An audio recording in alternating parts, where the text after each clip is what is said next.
Prise en main de PL7 Pro, partie 11. Utiliser les fonctions set et reset dans un programme. Donc pour bien comprendre ces commandes, ces utilisations, on va modifier un petit peu le cahier des charges. Cette fois-ci, on va ajouter un bouton BP3 qui sera un bouton poussoir pour la marche arrière du moteur. Donc un seul appui sur le bouton BP3 m'activera la marche arrière et BP2 désactivera donc la marche arrière. Donc en gros, ça sera presque un copier-coller de ce qu'on avait fait précédemment. Il n'y a que les noms de variables qu'on va modifier. Donc je retourne sur le logiciel, je vais déclarer mes variables. Donc je vais déclarer ma variable d'entrée. Donc là, il y a un point 2, ça sera BP3, et ça sera la commande marche arrière du moteur convoyeur. Voilà. Ensuite, je vais aller sur mes sorties automates, puis 2.1. Donc, comme j'ai une marche arrière, je vais avoir un inverseur. Donc, je suis obligé de créer une autre bobine. Et je vais l'appeler relais de puissance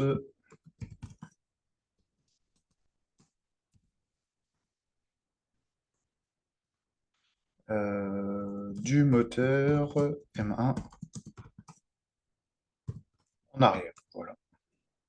Je vais en profiter pour mettre en avant pour l'autre. Voilà. Je ferme. Donc là, mes deux variables ont bien été créées. Je retourne dans la section programme convoyeur que j'avais créé. Et là, c'était la section gestion de la marche avant. Et bien là, je vais créer une nouvelle ligne, la ligne 2, donc le réseau 2.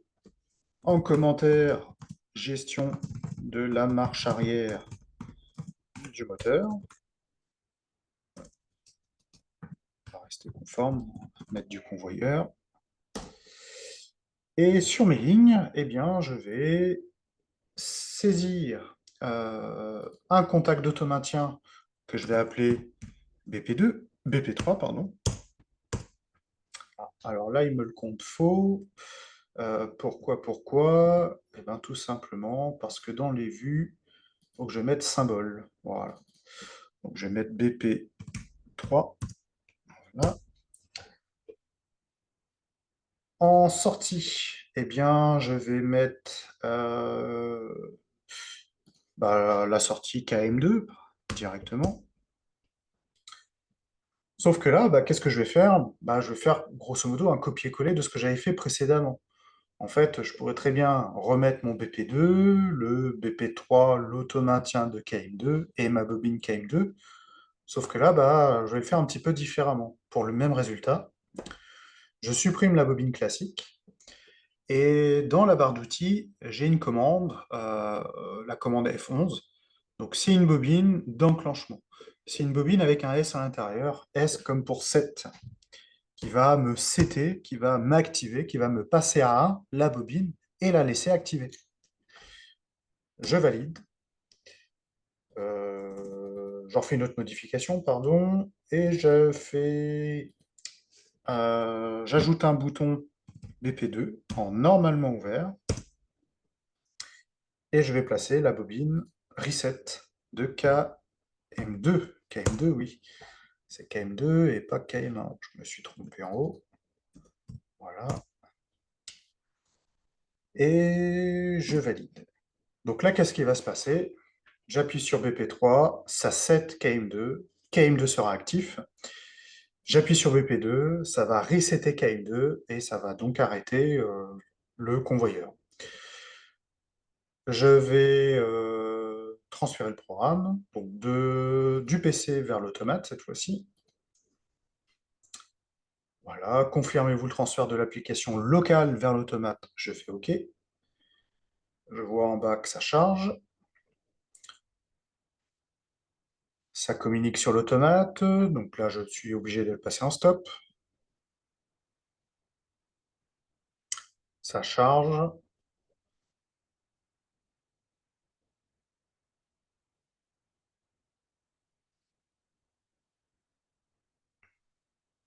Donc là, ça a été transféré et je vais me connecter directement à l'automate. Je passe en run. Et là, bah, j'appuie sur BP3. Un appui, ça m'a seté KM2. Alors là, qu'est-ce que je vois? C'est que le set KM2 et le reset KM2 sont tous les deux en sous-brillance. Qu'est-ce que ça veut dire sur PL7 Pro? Bah, ça veut dire que si c'est en sous-brillance, ça veut dire que c'est actif. Donc ça veut dire que ma bobine actuellement, elle est activée. Ça veut dire que ma sortie automate, la sortie Q2, que la sortie Q2.1 est bien activée. Mais ça ne veut pas dire qu'elle est resetée, hein. Donc c'est le petit bémol, hein, qu'on peut avoir. C'est que comme les deux sont activés, bah, qu'est-ce qui est en set, qu'est-ce qui est en reset? Bon, bah, c'est le set, hein. Si je veux resetter la bobine, j'appuie sur BP2, un appui, je relâche, la bobine est bien resettée. Donc là, il n'y a plus d'animation, il n'y a plus de subbrillance, ça veut dire que ma sortie Q2.1 est bien revenue à 0. Je réactive BP3, donc là, j'appuie et je reste appuyé. Quand je relâche, donc je vois bien que la bobine a pris l'information et l'a gardée. Donc je suis bien en 7. BP2, j'appuie, je relâche. J'ai bien remis à 0 la bobine KM2. Donc là, bah, en fait, pour le même résultat, je vais changer la vue. Pour le même résultat, bah, j'ai une écriture de programme différente.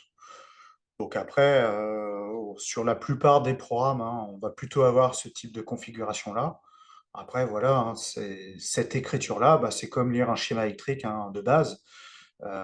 C'est quelque chose qui reste quand même assez compréhensible. Sauf que, bah, comme on est sur un inverseur, eh ben, je vais aussi en profiter pour ajouter des verrouillages électriques. Qu'est-ce qu'un verrouillage électrique? Eh ben, en fait, ici, je vais placer un contact normalement fermé de KM2, je valide, et ici, en 7 de KM2, je vais placer un contact normalement fermé de KM1.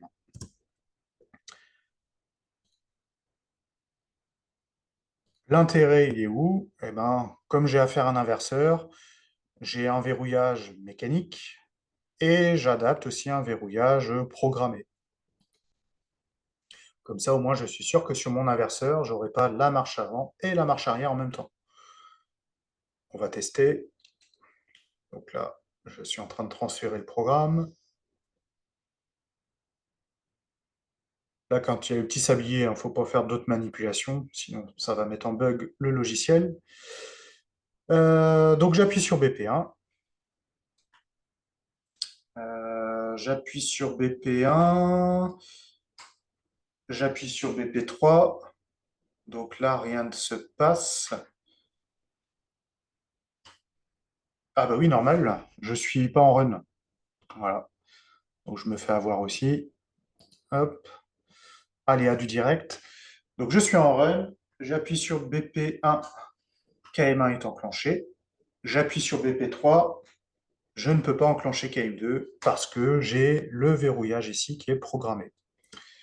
J'arrête, j'appuie sur BP2, je relâche BP2, j'appuie sur BP3, je relâche BP3, et si je veux appuyer sur BP1, eh ben, je ne peux pas activer KM1.